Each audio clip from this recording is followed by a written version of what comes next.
This is a different step up. You got a pit bull in here with you, man. A guy, when he latch on to you, he not letting go. And I'm one of them rugged Philadelphia fighters, man. I'm coming for broke. You know, at the end of the day, it ain't no pot of gold, you know, sitting there waiting for me. I ain't no big time promoter, you know.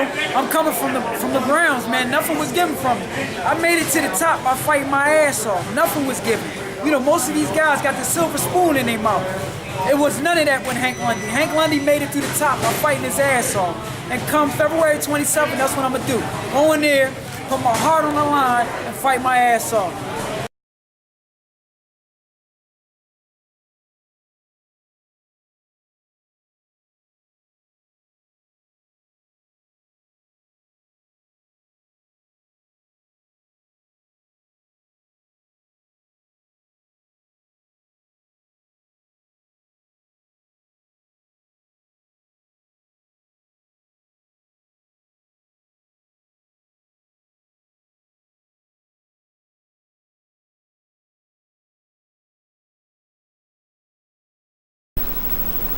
Hey, what's going on? It's your boy BT, and I came here to talk some boxing with the thousands of True School Sports subscribers. What's going on, guys? Now, look, this video is going to be a little bit of a rant.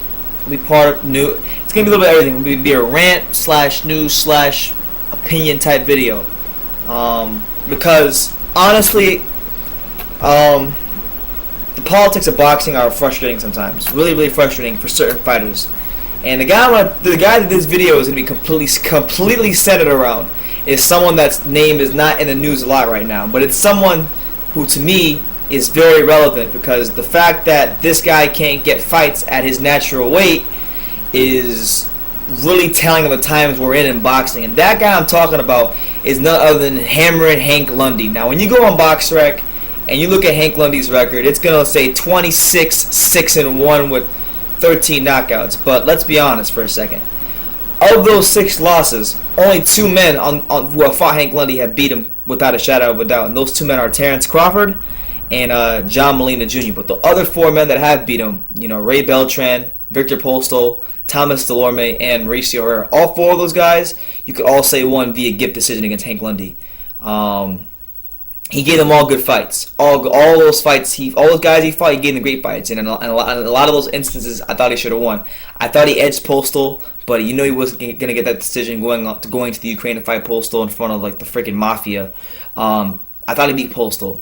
I thought that in the Beltran fight, that one could have went either way. I didn't have a problem with Beltran getting the decision because I felt like he outworked Hank Lundy in those later rounds. But even in that fight, you know, I think Hank could have got a decision.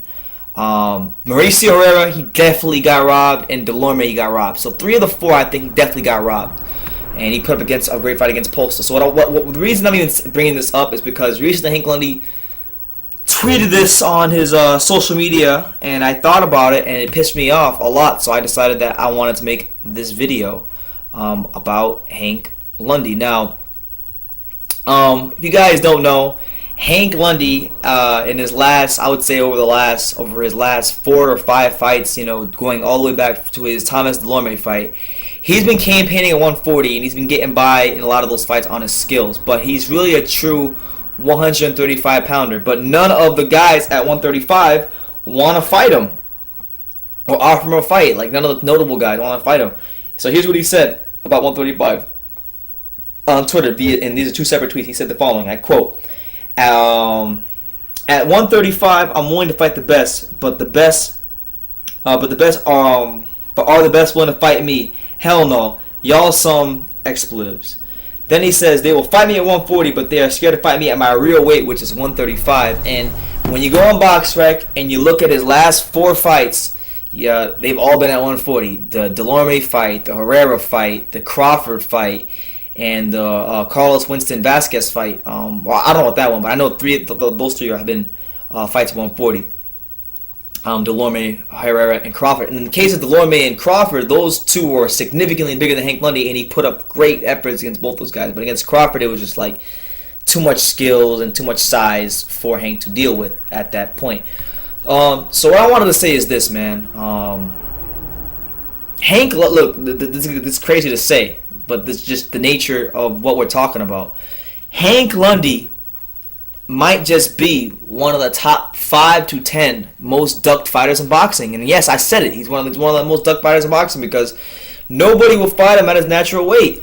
We have a lot of good fighters at his natural weight. We have Felix Verdejo, we have Denis Shafikov, we have Ransom Bartholomew, Robert Easter, Terry Flanagan, Richard Coomey, Anthony Crawler, Jorge Linares, Zalatikin. We have talent in that weight class. So when you have a guy like Lundy who over time has proven time after time after time again that he will fight anybody, anywhere, under any circumstances, why is it so hard for that guy to get a fight?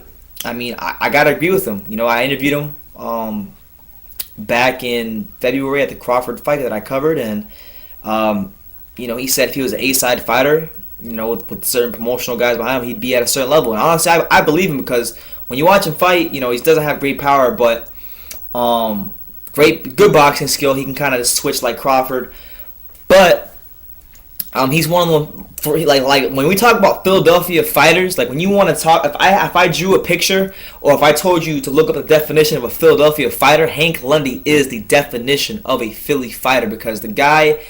How many guys do you know? I want you guys to really understand this. How many guys do you know? Okay.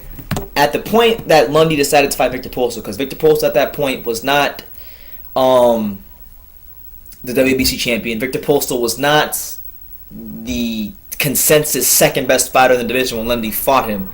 Victor Postol was just a solid guy coming up through the rankings, but he was an undefeated fighter at that point. He got offered the fight in the Ukraine, and he went to the Ukraine to fight Victor Postol. He went to the man's country. I don't know any other American fighters, really. The only other American fighter that I can think of that has went to another man's country, all right, to fight like a champion or a good fighter as of recently would be like maybe Terrence Crawford when he fought Ricky Burns, but that was a title fight, a world title fight. When Lundy fought freaking Postol, it was literally for like one of those like random belts that really aren't world titles. He just fought Postol because he really wanted to prove that he was the best.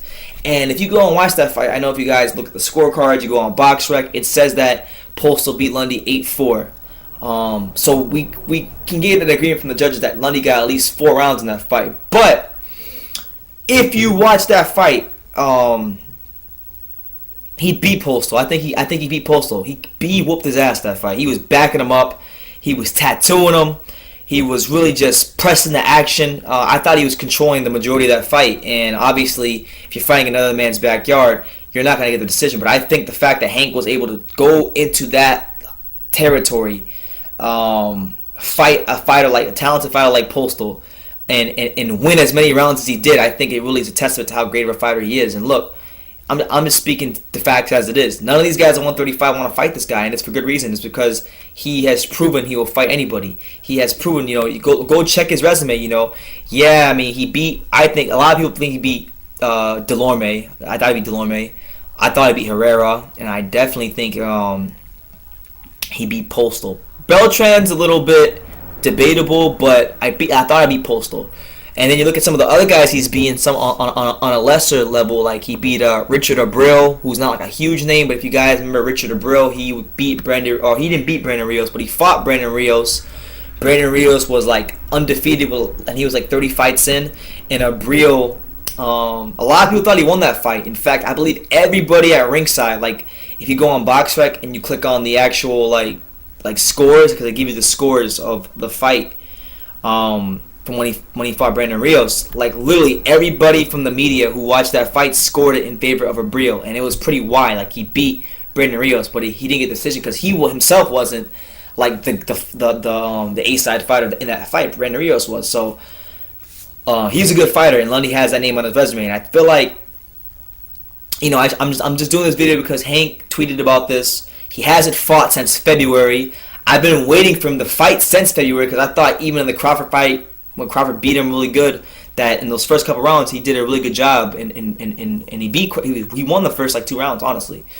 So with that being said, man, listen, all you 135 dudes, all you lightweight dudes, the Terry Flanagans of the world, the Linares, Latikin, Crawlers, Robert Easters, Verdejos, Shafikovs. I mean, love Ransom Bartholomew, but even Ransom Bartholomew, somebody needs to fight Hank Lundy at 135. I'm sick of this guy having to go out to 140, making concessions to everybody else when